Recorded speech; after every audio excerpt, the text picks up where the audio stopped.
Bem, bom dia, queridos, na paz de Cristo. A gente tentou ampliar aqui, porque sempre que muda do computador para o celular, a gente acaba encontrando algumas dificuldades. Mas, enfim, nós estamos então iniciando mais uma aula de hoje, a lição da CPAD, né, da Escola Bíblica Dominical, a qual utilizamos, corresponde à 12ª aula do trimestre, ou seja, do segundo trimestre de 2020, a lição de número 12. Ronald está conosco, chame essa pessoa para participar do seu vídeo também. Vamos ver ali. Bom dia, Ronald. Bom dia. Enfim, nós vamos dar continuidade então a essa aula. Peço desculpa aos irmãos se tiverem dificuldade em acompanhar, tá bem? Nem sempre a gente consegue dominar essa tecnologia, é preciso... E às vezes o pouco que a gente sabe, às vezes nos surpreende. Então, todos sejam bem-vindos para esta aula.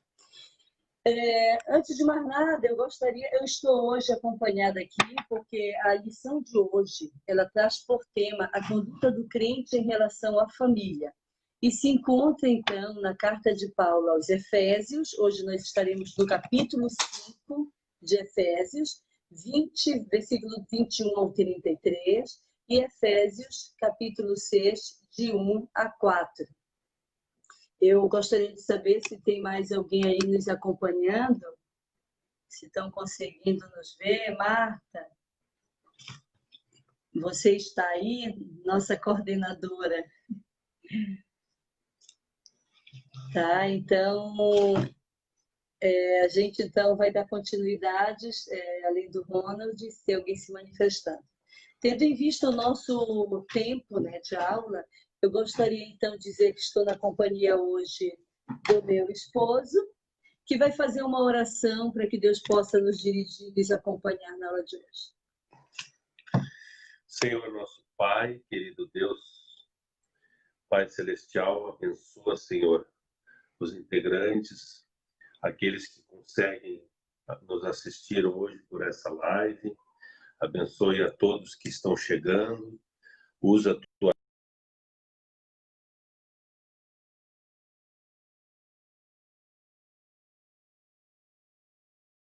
oração.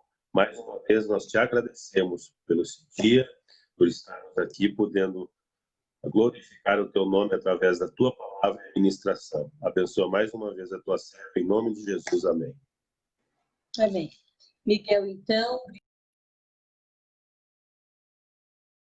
Então, assim, nós estamos estudando, tá, a carta de Paulo aos Efésios, tá? Hoje o versículo, então nós estamos no capítulo 5 e 6. Além da Bíblia, que é a nossa referência máxima, tá? Nós estamos, então, com um comentário histórico-cultural do Novo Testamento, ok? Esse, então, é uma das obras, esta é uma das obras que o Alta e nós vamos trabalhar. Então, como eu estava falando, o texto áureo desta lição é: por isso deixará o homem seu pai e sua mãe e se unirá à sua mulher, e serão dois numa só carne. Carta aos Efésios, capítulo 5, versículo 1. A verdade prática que o autor nos traz é: Deus estabeleceu o casamento monogâmico heterossexual e indissolutível, isto é, a instituição da família para a glória do seu nome, ou para a glória dele. É necessário entender que a carta de Paulo, né, a gente já vem comentando durante todo esse trimestre, ela está direcionada novamente. A Bíblia, então, ela trabalha na concepção judaico-cristã. Nós temos hoje diversas concepções de oposição a isso, né, de negação da Bíblia. Nós acompanhamos diversas teorias, né, que vêm contrário a isso. A concepção do... Porém, nós estamos estudando a Bíblia e por isso nós vamos trabalhar nesta concepção que é a nossa concepção cristã, ok? Antes de mais nada, considerando então esse comentário cultural do Novo Testamento, É preciso, então, que a gente, para poder compreender, se remeta, amados, ao século primeiro ou ao século I depois de Cristo, ok? Esta carta, ela fala da igreja primitiva. Nós estamos no século 21 e este texto, a carta de Paulo, ela está sendo escrita no século I, tá? Depois de Cristo. E o que isso nos remete? À sociedade da época. Eu gostaria de destacar aqui rapidinho, tá? O que, na verdade, o autor é o Lawrence Richard, tá? Ele nos traz o seguinte. A página dele, deixa eu ver onde eu gostaria de destacar de uma forma bem objetiva, que ele vai falar deste capítulo 5 e 6. Então, vejamos aqui, a gente estava com ele marcadinho. Gostaria de destacar a vocês. Tá? Aí a minha página. Tá, então, Efésios 5 e 6, ele nos traz o seguinte, tá? Paulo muda significativamente seu rumo para descrever como viver uma vida de amor dentro do esquema das estruturas sociais rígidas que marcavam o mundo do século I. Então, o que acontece? Ele traz, tá, o autor nesse comentário, aquele que ama. Tá? Então, seria muito complicado tratar, escrever para a igreja naquela época, tá? Se não tivesse a sabedoria de Paulo para entrar nessa questão socioeconômica, tá? No entanto, neste ponto, Paulo muda esse seu rumo de tudo aquilo que ele vinha trabalhando, e aí ele vai escrever a essa igreja, tá? Considerando a hierarquia implícita, tá? Das estruturas sociais daquele século I. Nós sabemos que a posição da mulher naquele período não era a situação de hoje, né? Nós sabemos que ainda hoje nós vemos a mulher numa situação secundária em relação ao homem, né? Nós podemos ver, ainda que se observe alguns discursos radicais a respeito da situação da mulher, outro mais contemplativo, a realidade de Paulo era outra. Então, esta carta, para que a gente possa entrar no texto que Paulo está trazendo agora, é preciso entender que o Evangelho, tá? O Evangelho de Cristo, ele então fala de uma nova aliança. Tá? Mas ele diz que aquele que ama, ele cumpre a lei. Tá? Então é nessa concepção que a gente gostaria de tratar. E o autor nos traz outro questionamento. O que é o amor para você? Muitas vezes nós falamos do amor como sentimento, tá? Nós falamos do amor como um amor romântico, como os contos de fadas, como muitas vezes os poetas e a literatura apresenta, mas o amor, ele é mandamento, o amor é lei. Se você tem dúvida se verdadeiramente ama, a própria lição vai nos trazer dois grandes exemplos de amor. Além do amor de Deus, que doou o seu Filho por nós, o amor materno e o amor paterno. Se você é mãe, eu não sou mãe, mas se você é mãe, você pode muito bem falar deste amor materno de uma forma genuína, verdadeira. E se uma mãe verdadeiramente ela está consciente da sua faculdade mental, se ela não estiver com problemas de saúde mental e outras situações que descaracterizam esse amor materno, essa mulher ela pode falar do que é um amor incondicional, de um amor altruísta, que é este o amor que a lição vai trazer. Então, eu peço a todos que estejam nos ouvindo que compreenda que o que nós estamos trabalhando hoje, eu poderia dizer, seria a conduta do crente em relação à família, é de fato o amor que deve imperar. É de fato trazer uma aula sobre o verdadeiro amor cristão. Tá? Então, assim, o textuário nós lemos, eu vou então entrar na leitura bíblica em classe, tá? Que se encontra em Efésios 5, e a partir daí, então, nós vamos então destacar os tópicos fundamentais desta aula. Efésios 5, 21, tá? Em diante, vai até então, do versículo 21, ao versículo 33, eu vou ler diretamente aqui para que você possa nos acompanhar. Sujeitando-vos uns aos outros no temor de Deus.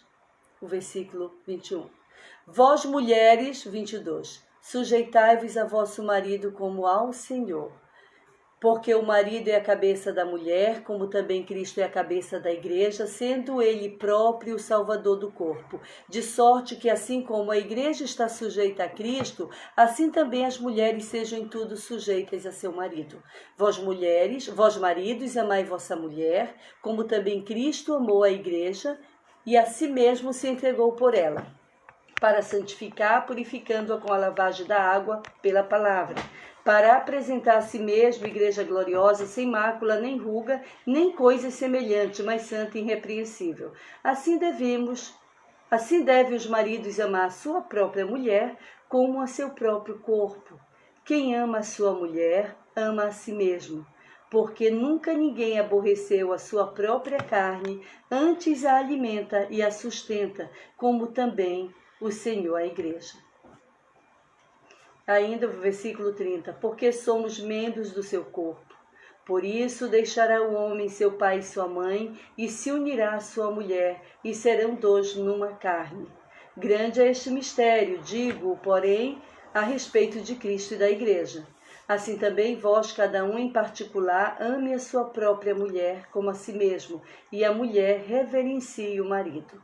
Efésios 6, tá? A carta de Paulo aos Efésios, capítulo 6, do versículo 1 ao 4. Vós, filhos, sedes obedientes a vossos pais no Senhor, porque isto é justo. Honra teu pai e a tua mãe, que é o primeiro mandamento com promessa, para que te vá bem e vivas muito tempo sobre a terra. E vós, pais, não provoqueis a ira a vossos filhos, mas criai-os na doutrina e admoestação do Senhor. Ok? Então, eu gostaria de ressaltar, como a própria lição traz, que a família, então, a partir da concepção bíblica, é a principal instituição planejada por Deus e o relacionamento familiar é um projeto divino. Que o objetivo, então, desta proposta é exaltar a Deus e transmitir à sociedade o padrão moral e espiritual da família de acordo com a Bíblia. Para isso, a Bíblia ressalta o papel dos pais e dos filhos no seio familiar, papéis que devem ser exercidos em obediência à palavra divina, a fim de que a família mantenha a comunhão e a convivência de forma harmoniosa. O objetivo geral, então, desta lição é mostrar que o relacionamento harmonioso está incluído no projeto divino para a família cristã. O tópico 1, então, que nós vamos entrar então a seguir, é a conduta do crente com o marido. O tópico 2, a conduta da esposa crente, né? E o tópico 3, a conduta do crente como filho. Né? Então, assim, nós teremos então que abordar a partir desses 3 tópicos. Vamos buscar refletir sobre a conduta bíblica prescrita a esses maridos a partir da carta de Paulo aos Efésios, demonstrar como a mulher casada é comparada à igreja de Cristo e orientar a conduta dos pais e filhos no âmbito familiar. Ok? Então aqui, a conduta do crente com o marido, né? Nós sabemos, irmãos, que viver de fato aquilo que a gente vem tratando na carta de Paulo aos Efésios, enfim, todas as cartas de Paulo vêm falando da conduta, da postura cristã, da nova criatura, do novo homem, tá? Dessa transformação que Cristo garante, que Cristo nos ensinou, que Cristo viveu. Este é o modelo da vida cristã, é Cristo, ok? Então, é desafiador. Nenhuma dessas ações ou das normas que nós trabalhamos agora a partir desse contexto é possível se nós não tivermos fé, se nós não crermos na Bíblia, né? Então é preciso que a gente tenha a Bíblia como nossa regra de fé para que a gente possa acreditar naquilo que estaremos estudando. Então no capítulo 5, Paulo enaltece o matrimônio e o eleva ao mais alto patamar ao comparar o marido a Cristo e a esposa à igreja. Neste tópico, então, estudaremos essa analogia referente ao marido, ok? O papel do marido, pela concepção cristã, é de líder da família, ok? Então nós temos na pessoa do marido, num casamento heterossexual, esse homem como liderança. A ordem da autoridade na Bíblia é observada de seguinte modo: Deus é a cabeça de Cristo, Cristo, Jesus, é a cabeça do homem e o homem é a cabeça da mulher. Isso nós vimos nas diversas cartas e Paulo aqui vai trazer também isso em 1 Coríntios 11:13. A relação está dentro do lar, ela é explicada na frase: o marido é a cabeça da mulher, como também Cristo é a cabeça da igreja. Ela revela o marido, na verdade, segundo o que a gente leu agora, Efésios 5:23, tá? Revela o modelo de relacionamento do casamento cristão. Isto é, o marido deve liderar a sua casa do mesmo modo como Cristo lidera a igreja. E aí é bem importante entender, tá? Que sempre Paulo vai dizer do modo como Cristo lidera a igreja. Como é que Cristo lidera a igreja? Com amor. Que amor? Um amor altruísta, um amor que se doa, um amor que se entrega. E aí nós na introdução falamos desse exemplo, desse significado de amor altruísta, de um amor incondicional, como amor de mãe, como amor de pai. E aí nós observamos que o amor de Cristo pela igreja, ele se entregou por ela. Então, há uma condicionalidade dessa relação, tá? É como Cristo amou a igreja, visando o seu bem-estar, ele diz, esse bem absoluto, E isso então vai haver uma consequência, De que forma o seu filho ou a sua filha se entrega na confiança, na credibilidade, nos cuidados de um pai e de mãe. Ele se lança, ele acredita. Uma criança que não tem um pai ou uma mãe ao seu lado se torna uma criança insegura, amedrontada, medrosa. Uma criança que não tem o cuidado, o amor, a proteção, a alimentação, que isso consiste no amor na sua infância, vai ser um adulto inseguro. Vai ser um adulto angustiado, incompleto. E isso nós temos N exemplos, eu poderia entrar nessas questões, da educação, enfim, de um contexto mais socioeconômico do que a gente vê hoje, da violência da família, da violência intrafamiliar, da situação de abuso, da situação de maus tratos, tá? Do feminicídio, da violência que está aí, nunca teve tão grande como a gente tem observado agora. Então, tudo isso que nós vivemos como sintoma ou fenômeno social são, de fato, consequências da falta de amor. Então, é nesse sentido que Cristo se coloca como referência de amor. E Paulo vem dizer, o marido deve liderar a sua casa do mesmo modo como Cristo lidera a igreja, com amor. E como Cristo se coloca para a igreja? Como um bom pastor. Aquele que dá a sua vida pela igreja, pelaquela comunidade cristã. Aqui é necessário ressaltar uma pequena questão importante, E aí ele fala, que ao contrário de alguns conceitos falaciosos, e aí eu poderia trazer aqui o exemplo de Marx, dos sociólogos, de alguns filósofos.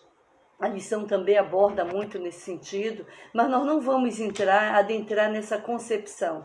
Nós poderíamos questionar um pouco mais alguns discursos feministas, como o autor traz, mas por quê? Porque o modelo cristão ele está fundamentado no amor e no respeito mútuo, segundo João 13, 34, 35, eu queria depois que o meu companheiro aqui de aula pudesse ressaltar para nós João 13, 34, 35, que ele está com esses temas, tá? Para compartilhar conosco. Então, amados, uma mulher, quando Paulo traz aqui, que nós vamos entrar no dever das esposas, enfim, dentro desse contexto, ela precisa ser amada.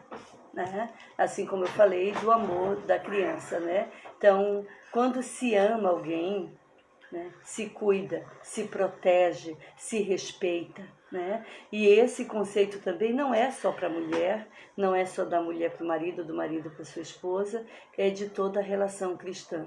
devemos sujeitar-vos. É o primeiro, eu gostaria de resgatar bem aqui também. Ele diz assim, ó, na introdução, lá no versículo 21 do capítulo 5, sujeitando-vos uns aos outros no temor de Deus. Então, esse amor, ele se sujeita. Tá? Quando você ama, a pessoa também corresponde numa relação de respeito, de companheirismo.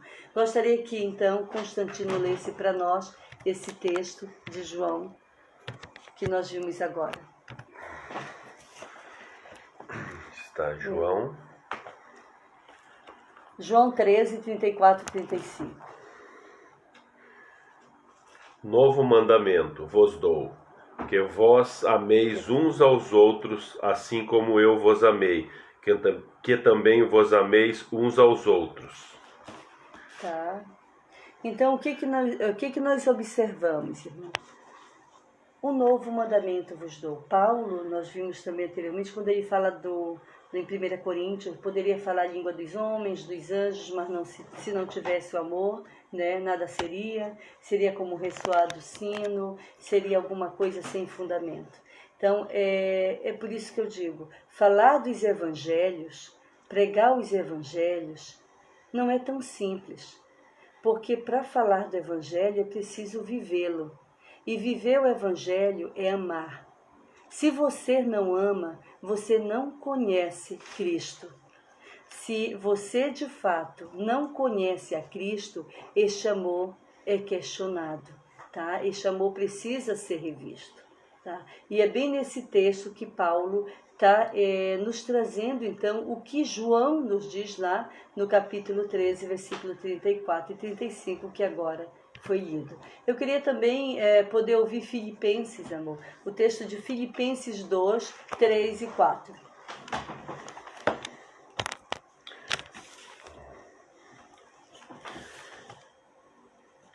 Nada façais por partidarismo ou vanglória, mas por humildade, considerando cada um os outros superiores a si mesmo. Não tenha cada um em vista o que é propriamente seu, senão também cada qual o que é dos outros. Enfim, esse é o amor. E isso muitas vezes nós falamos, eu quero alguém que me ame, eu quero alguém que cuide de mim, né? Mas de que fato nós estamos nos colocando de uma forma amorosa, cuidadosa, de que forma também nós vivemos isso na relação com o outro, né? Então é preciso que a gente entenda, irmão, que o amor também, ele é sacrifício. O amor é sofrimento, tá? Então Cristo se entregou. Nós estamos de fato vivendo esse amor como Cristo viveu, de se entregar pela sua igreja, pelaquela comunidade que ele conquistou a partir dos seus discípulos, depois dos seus apóstolos, e viveu intensamente, né? Então esse é o nosso modelo de amor, tá? O que mais então eu queria poder destacar aqui de uma forma muito mais rápida? O amor como elemento primordial. O marido então, além de liderar, deve também amar a sua esposa, assim como Cristo amou a igreja. Isso implica a prática de sacrifícios, como diz as Escrituras, que Cristo amou a igreja e a si mesmo se entregou por ela. O amor de Cristo para com a igreja, como já falamos, foi um amor altruísta e incondicional. Tá? Assim, a igreja foi atraída para Cristo por meio do amor e não por ameaça ou imposição autoritária. Então, quando você quer respeito, quando você quer ser amado, você também precisa se colocar numa relação, tá? De amor, de respeito, né? E de companheirismo. E desse modo, os maridos devem também manter a união e a harmonia conjugal por meio do exercício do amor. Então, como a gente estava falando há pouco, tá? Na sociedade do século I ou do século I, quando Paulo escreve essa carta, as mulheres, irmão, elas estavam lá em último grau, né, de referência. E mais interessante, o próprio comentário histórico-cultural do Novo Testamento, que já falei há pouco, nos diz o seguinte: o Novo Testamento não desafia diretamente as estruturas sociais existentes. Em lugar disso, como exemplificado aqui, o Novo Testamento fala diretamente às pessoas cristãs e as convoca para viverem uma vida de amor dentro das estruturas da sociedade. Eu não sei se você lembra da história de Filemon, quando Paulo destaca Filemon. Ele escreve a Filemon em função de um escravo. Na verdade, na pirâmide, na estrutura de sociedade da época de Paulo, o imperador estava acima de tudo, né? Eu tenho esse texto aqui, tá? O que ele vai dizer, tá? O imperador ficava sozinho no topo da pirâmide, autoridade máxima, né? O senhor da época. Imediatamente abaixo ficava o Senado, com cerca de 600 homens. Abaixo deles, do Senado, estavam os equites, ricos proprietários de terras e homens de negócio, ou seja, os comerciantes da época também.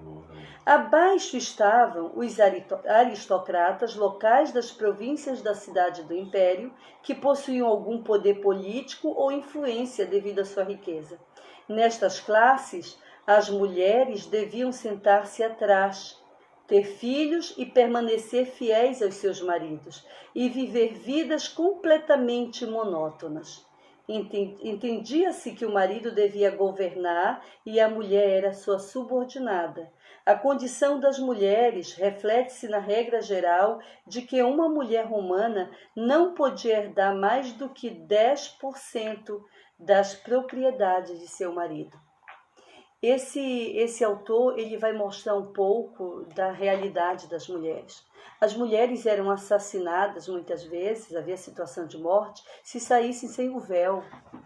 As mulheres não tinham a oportunidade que nós temos hoje de estar conversando, de estar dando opinião. Recentemente no Brasil, as mulheres tiveram acesso ao voto, puderam votar. Então, todas essas lutas, quando a gente fala a respeito das mulheres, também nesse contexto atual, né, que nós vivemos, no contexto principalmente latino-americano, ou basicamente o contexto brasileiro hoje, foram grandes conquistas. Houve morte, houve luta. Então, da mesma forma, nós precisamos entender por que Paulo escreve, tá, aos Efésios desta forma, tratando as mulheres desta forma, né, de submissão, porque não poderia escrever de outra forma. Porque ele não vai contrariar a legislação da época. Na verdade, ele vem como imitador de Cristo mostrar como de fato o evangelho deveria ser vivido, na contramão, mas de uma forma amorosa. Ele não veio trazendo a revolução armada, ele veio sim trazendo uma grande revolução, mas a partir do amor. Tá? E aí também o autor vai falar desses conceitos de amor. Tá? A gente sabe do amor eros, que eles falam aqui, é o eros, né, que é o amor da paixão, o amor partidário, esse amor que a gente vê hoje na política, radical, né, ou pelo seu time de futebol. Este amor é paixão, né? É um amor muitas vezes irracional.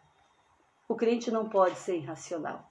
A gente tem a nossa opinião política, a gente tem a nossa opinião partidária, a nossa opinião, né, muitas vezes de devoção a um Estado, né, e o barrismo muitas vezes, a uma concepção mesmo de mundo, de sociedade, de continente. Muitos amam os Estados Unidos, o presidente atual, outros amam o presidente brasileiro. Enfim, isso é partidarismo, isso é paixão. Isso as pessoas podemos constituir como amor, sim, a partir do grego, né? E até mesmo do latim, há uma referência desse amor. Só que esse amor, ele passa.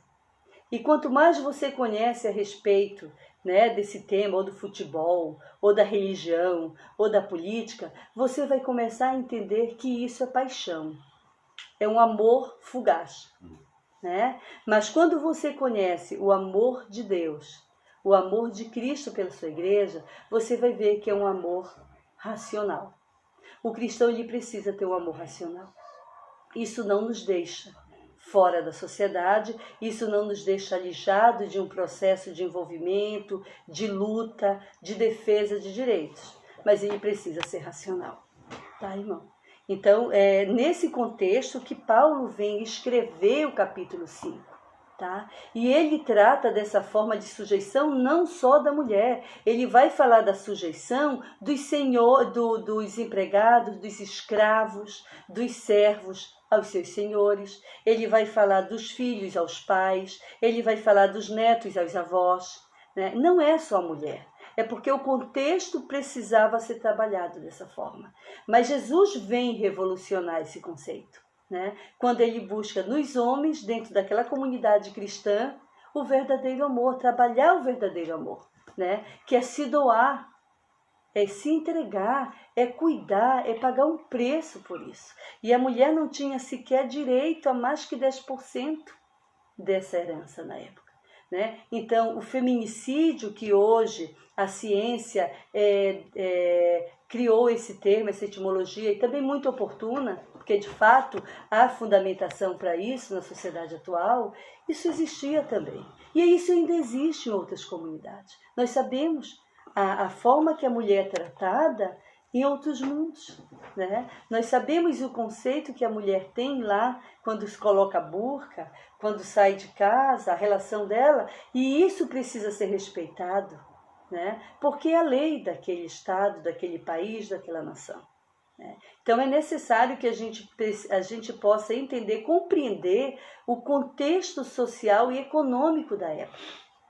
Muitas vezes eu digo no trabalho, eu não posso hoje querer julgar JK, Juscelino Kubitschek ou Getúlio Vargas, né, ou o próprio Tiradentes na história, a partir da minha visão de hoje. Nós precisamos conhecer e compreender o contexto da época para que a gente possa, né, se manifestar, ok? A respeito disso.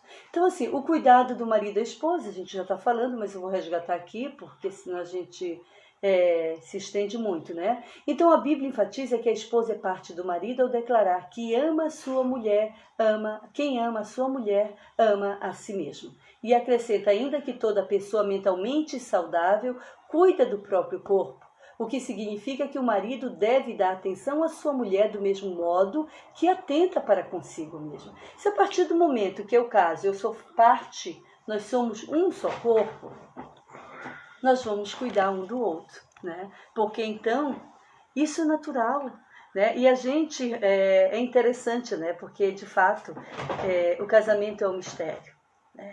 E por isso a gente não vai entrar nesse mistério hoje aqui, por isso que é comparado à igreja, o amor de Cristo, enfim, todo esse fundamento. Há uma relação muito mais, irmãos, que biológica, né? Há uma relação psicológica, mas também há uma relação espiritual, né? E aí a gente, só para citar, por que tanta tragédia na relação a dois, numa relação de casal? Por que tanto crime? Por que a situação hoje, com esse confinamento, né, está esgotando muitas relações? Recentemente eu vi uma pesquisa de que 130% foi o que aumentou o divórcio e separações nesses últimos meses, de março para cá. 130%, né? Nessa quarentena de março para cá foi o que houve, né, na história do Brasil, o aumento com relação às separações. Sem dizer as crises que se está vivendo, que daqui a pouco com certeza vai ter dados suficientes para diversas teses, para diversos estudos, o que de fato a gente já tem atualmente, se está trabalhando. As delegacias, os CRAs, os CREAs, os postos de saúde, os hospitais, enfim, nós vemos aí uma demanda muito grande, né? A gente que tem trabalhado aí nessa rede socioassistencial e nessa rede de atendimento à saúde, a gente tem observado essa grande demanda. Então, o que? Tá? O cuidado do marido à esposa implica proteger a esposa, prover-lhe uma vida digna, e essas ações de cuidado não se limitam apenas ao pão, à comida, né, a roupa, o calçado, mas igualmente ao afeto, à consideração e à honra, dentre outros. Tá? Não é só isso, a mulher não quer simplesmente ter acesso ao cartão de crédito do marido, né? E isso também, se a gente trouxer para de fato uma realidade, o que a gente tem vivido hoje?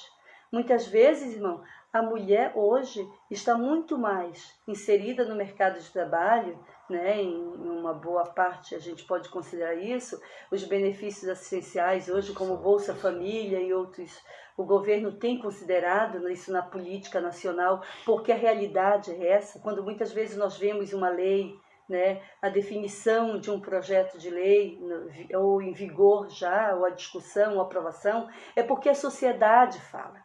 A realidade, ela traz essa necessidade, né? Então é importante que entre uma lei, né, e a realidade, né, que a gente tem vivido hoje, essa lei ela precisa ser alterada nesse contexto humano de civilização. A lei ela vai ser alterada, por quê? Porque a vida fala mais alto, tá? E a legislação ela é criada para o homem, né? Toda sociedade, toda civilização ela necessita de leis, né? E conforme a sociedade vem mudando, essas leis também precisam ser alteradas, né? E muitas vezes nós questionamos uma lei, mas nós não sabemos o todo dessa conjuntura pela qual ela foi instituída, né? Então é preciso compreendermos, tá? Que a vida ela está acima.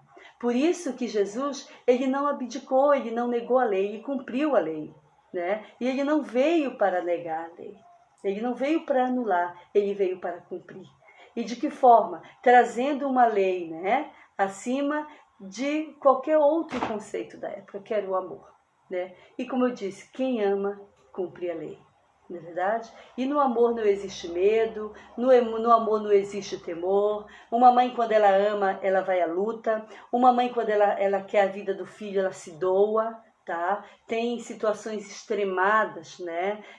Quantas vezes você não viu uma mãe amarrar o filho para que ele não fugisse de casa, para não correr risco de vida, né? Seja por situações de dependência química, seja por uma situação de vínculos negativos, seja por uma situação de saúde mental, outra qualquer. Então, gente, é preciso que a gente compreenda que viver o Evangelho de Jesus, como Paulo está trazendo à igreja primitiva, precisamos conhecer a Jesus, precisamos entender.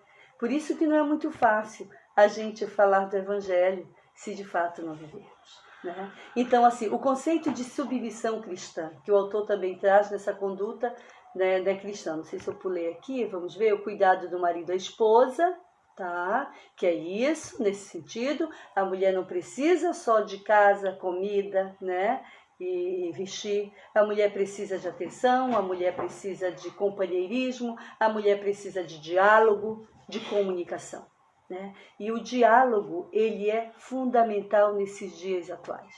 A comunicação ela é indispensável em qualquer dimensão de relacionamento humano, mas principalmente na relação do casal. As Escrituras ensinam a sujeição de uns aos outros no temor de Deus. Se não houver temor de Deus, é improvável que uma pessoa se sujeite a outra, né? Porque não haverá amor. Nessa perspectiva, alguns exemplos de submissão apresentados, nós temos as esposas aos maridos, que é o autor nos traz, dos filhos aos seus pais e dos servos aos seus senhores, como já falamos, e que é que ele tem trabalhado nessa carta, e também nesses 2 últimos capítulos de Efésios 5 e 6. Assim como a igreja está sujeita a Cristo, aqui não se trata de uma sujeição irracional, como eu falei, ao domínio de alguém, mas voluntária e de grata aceitação do amor e cuidado do marido. Se você sabe que é amado, você confia. Se você sabe que é amado por alguém, você se entrega, né? Quando você sabe que é amado, você se confidencia. Mas quando você sabe que esse amor não existe, a resistência, a mentira, a negação, a fuga, a separação. Portanto, nada há de depreciativo nessa conduta. Se a gente for analisar a sujeição, a submissão a partir do contexto bíblico, não tem nada de depreciativo, né? Considerando o contexto da época e considerando o contexto atual. Se essa submissão ela parte do princípio cristão que Cristo nos deixou e que Paulo aborda nesta aula, não há como negar. É natural que isso aconteça, é uma ação natural, é uma consequência óbvia nessa relação, ok? ok? Então, assim, nós temos a condição da mulher cristã também. Na cultura judaica, a gente sabe, a mulher ocupava posição secundária e era parte da propriedade de um homem. E na sociedade grega, as mulheres eram tratadas como inferiores e as esposas eram escravizadas. A realidade hoje é muito diferente. Tá? Há muito o que conquistar, há muitos desafios para nós mulheres na sociedade atual.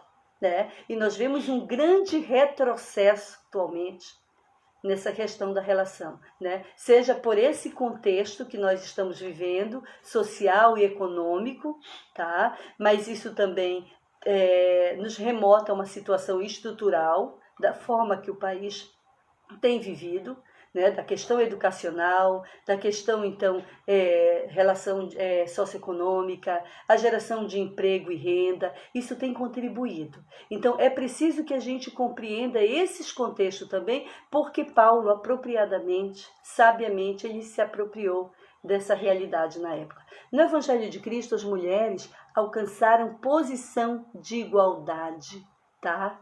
Então, elas passaram a ter dignidade, tá, com Jesus. Cristo quebrou paradigmas da época e se opôs ao preconceito e à discriminação. Jesus também morreu por causa disso.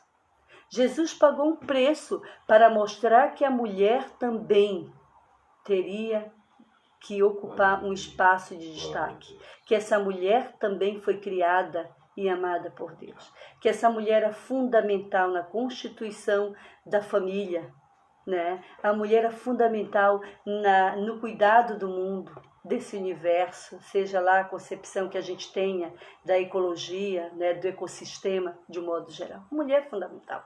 Né? E Jesus quebrou esses paradigmas. Né? E aí nós vemos o exemplo de Jesus com as mulheres. Por que Jesus se relacionava daquela forma? Vamos nos transportar então. Por que Jesus chegou com a mulher samaritana, sendo ele judeu? Né? E isso é um texto que ele nos fala ali, né? Na carta de Lucas, enfim, Mateus. Nós vimos Jesus se aproximou, ele quebrou o paradigma. O que era Maria Madalena, com toda a sua trajetória, com a Bíblia e outros pensadores nos traz, o contexto da mulher na época. Né? E ainda hoje nós temos muito o que trabalhar para alcançarmos, tá? Um espaço muito maior na sociedade. Tá certo, queridos? A reverência, então, devida ao marido, nesse sentido, o amor do marido para a esposa, como eu falei, essa postura é demonstrada quando ela o apoia, o ajuda em sua tarefa, na liderança. Significa que a esposa participa das decisões em famílias, porém não procede como opositora. Então, quando você se sente amada, quando você se sente correspondida, você colabora, você se doa, você constrói, a mulher é criativa, né? E muitas vezes você diz, porque a mulher manda. Não, é porque o marido reconhece que aquela mulher tem valores. E ele também está muitas vezes calado, mas a ação dele, a atitude dele está presente naquele processo de construção, né? Então, muitas vezes você olha para um casal e diz assim, aquela mulher domina, né? Mas aí você não sabe, para ela poder agir daquela forma, a relação, as alianças, as combinações e as construções daquele casal. Respeite as mulheres. Muitas vezes nós mulheres não respeitamos as mulheres. Precisamos compreender. Se você olhar para a história da humanidade e a presença da mulher na trajetória da humanidade, você vai compreender a dor de uma mulher. Amém. Não precisa ser mulher. Respeite as mulheres. Seja ela sua mãe, seja ela sua avó, seja ela alguém que não faz parte do seu nível de conhecimento ou nível social. Olhe para uma mulher a partir dessa lição com amor, com respeito. Eu não tenho a trajetória de muitas mulheres. Eu sou uma mulher privilegiada porque eu tive pai e mãe. Eu fui uma mulher amada. Sempre fui. E isso mostra muito da minha história. Eu fui amada desde criança. Eu sou uma pessoa que eu sempre fui respeitada. Eu quero deixar esse exemplo aqui. Se eu sou o que eu sou hoje, é pela minha trajetória de vida. Portanto, quando você olhar para uma mulher a partir de hoje, coloque-se no lugar dela. As lutas que se fazem a respeito das mulheres, respeite também. Independente da forma que venha, questionando, seja a partir de uma concepção radical, partidária. Ouça, escute, atente, porque é isso que Cristo pede aos maridos. A conduta, então, do filho com relação ao pai, do filho crente, a responsabilidade dos pais, né? Nós já falamos também, porque o capítulo 5 nos traz. Os pais devem criar seus filhos na doutrina e a admoestação do Senhor. A palavra doutrina ou disciplina do grego, paideia, significa orientação ou treinamento para o desenvolvimento do caráter e pronta obediência das normas. Já a palavra admoestação do grego, nouthesia, quer dizer instrução ou advertência que facilita a distinção entre o mal e o bem. A gente poderia trabalhar mais aí, o nosso tempo é pequeno, tá? Mas eu só deixo isso como referência para você estudar, ok? Quando se fala em disciplina, quando se fala em doutrina, isso aí fora tem um conceito muito pesado, muito negativo, é sempre visto de uma forma negativa. Mas se as pessoas pararem e buscar a etimologia da palavra, a origem dessa palavra, não só na Bíblia, não só no Novo Testamento, mas realmente na literatura, né? E nessa concepção gramatical, enfim, da própria língua portuguesa, a origem de tudo isso, você vai entender que isso não é violência, que isso não é contraditório, tá bem? Isso diz muito e é necessário, porque muitas vezes os pais hoje, irmãos, estão sendo governados por seus filhos. Quem põe em ordem dentro de casa, muitas vezes, é uma criança de 5, de 6 anos. Eu já tive pai que chegaram comigo, eu tive um período que acompanhei medidas socioeducativas e eram mais ou menos, num mês, 100 e poucos adolescentes de liberdade assistida e muitas vezes, né, também em internação na fase. Então, os pais chegavam comigo e diziam assim, por favor, faz alguma coisa, fica com ele, manda ele para algum lugar, eu não consigo, diz para ele que ele tem que ir para casa, que ele tem que dormir em casa. Você vê o desespero dessas famílias que não têm autoridade. E eu não falo aqui de autoritarismo, eu não falo aqui, né, de uma disciplina do maus tratos, né, da violência. Não é isso. Quando você disciplina, você pode disciplinar com amor, você pode estabelecer limites, você deve estabelecer limites.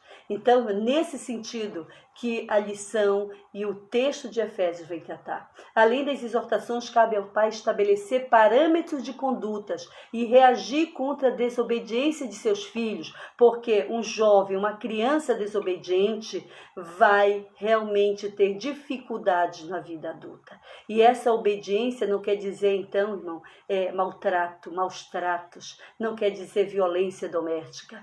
Ela requer amor. Né? Então, para você disciplinar e essa disciplina ter efeito, você precisa, então, cuidar, proteger e dar amor, que isso de fato é o amor, né? Por outro lado, os pais não devem abusar da autoridade recebida, pois eles devem educar com brandura, amor, sem rigor excessivo ou imposições injustas, a fim de não incitar a ira de seus filhos. O capítulo 4 de Efésios, versículo 4. Né? Nós não podemos provocar a ira aos filhos. Né? Para que isso também não seja, não venha como desaprovação de Deus, porque é uma orientação divina. Então, a conduta requerida dos filhos também, o dever dos filhos é apresentado de forma objetiva pelo apóstolo Paulo. Vós, filhos, sedes obedientes a vossos pais. A explicação para essa postura é categórica. Por que eu tenho que obedecer ao pai? Porque é justo, diz a Bíblia. Porque é justo. E o que é a justiça? Se não é a justiça que traz equilíbrio, né? Que traz equidade. Né? A partir do momento que você se submete ao Pai, você também tem uma vida digna. Ele segue então nessa ordem natural que ele diz aqui a lição. Deus deseja que os filhos confiem na sabedoria de seus pais e para ratificar esse ensino, o apóstolo cita o 5º mandamento. Honra teu pai e tua mãe. Honra ao pai e à mãe. Tá? No mínimo você vai ter qualidade de vida. Você não vai ter só longa vida, não vai ser só uma pessoa longeva, né? Você não vai chegar somente aos 60 anos, mas vai chegar aos 60, aos 70, 80, com longevidade, porque isso é promessa. Obedecer significa cumprir o que é ordenado, e honrar envolve amor, respeito e até mesmo sustento no caso de necessidade. Se os meus avós, se os seus pais, né? Infelizmente eu não tenho mais meus pais, nem pai nem mãe. Né? Mas eu posso dizer que se eu estivesse com eles hoje, eu estaria comprometida com eles, né? Por este cumprimento também. Então, queridos, De fato, essa é a lição. A conclusão hoje, a gente poderia ir mais além, né? Mas enfim, nós temos um tempo limite. No modelo divino, nos diz o autor aqui, todos os membros da família cumprem deveres específicos. Quero dizer que essa sujeição é de uns para os outros. Se você não se coloca no lugar do outro, se você não trata a coisa do outro com todo respeito, né, com devido valor, você então não poderá receber de igual modo esse cuidado, esse respeito. Pode ter uma relação fingida, mas sincera e verdadeira é impossível. Então, assim como o amor, o respeito mútuo e a propriedade e a prosperidade fazem parte da família que se porta conforme Deus planejou. Então, leia então Efésios 5 e Efésios 6. Nós vamos terminar esta lição do trimestre. Na próxima aula temos um convidado muito especial para a aula que vem, a lição de número 13. E quero agradecer então a sua presença aí. Não é fácil estarmos aqui, né, nesse momento, compartilhando. Eu tenho muita dificuldade com a tecnologia. Estou usando, então, o Facebook do meu esposo, né, porque não tenho. Ele diz que é nosso, mas não tem sido porque eu não consigo acompanhá-lo, né? A vida diária, o trabalho, ele nos absorve muito no decorrer da semana. Não saímos de cena, não sou da saúde, mas não saímos de cena. E isso tem sido muito denso. Mas é um prazer estar com vocês. Vamos agradecer então a oração. Eu lembrei agora de uma pessoa que nós perdemos, que eu tinha muita consideração, que foi um dos nossos companheiros lá da comunidade, era da classe Shalom, né? O Alejandro. Eu soube que ele sofreu um acidente semana passada, era uma pessoa com quem a gente interagia muito, conversava, isso há muito tempo, ele desde 2000 eu conhecia, era um aluno assíduo na classe Shalom. Fiquei muito sentida por saber, já quase 2, 3 dias depois do seu falecimento, de uma forma muito trágica, num acidente. E queremos pedir a Deus que console a mãe dele, a família dele, e que a gente possa estar atento também uns aos outros, porque isso é amor. Senhor, te agradecemos por mais uma lição, Senhor, com a humildade que Jesus Cristo nos deu. Obrigada, Pai. Pelo teu Espírito que conduz nós sempre a melhor decisão, a melhor escolha. Oremos por todos os irmãos que aqui presentes estavam através dessa live, através da internet. Pedimos também em especial que console a família desse irmão Alejandro, esse jovem rapaz que teve a infelicidade de Jesus levar para a glória. Nós acreditamos, Senhor, acreditamos que ele hoje está com Deus, está com Jesus, e a sua família será consolada pelo teu Espírito. Obrigado mais uma vez, Senhor, a todos os participantes, e que essa aula tenha sido canal de bênçãos para todos. Nós te agradecemos por esse dia. Fica conosco, com cada um, em nome de Jesus. Amém. Amém.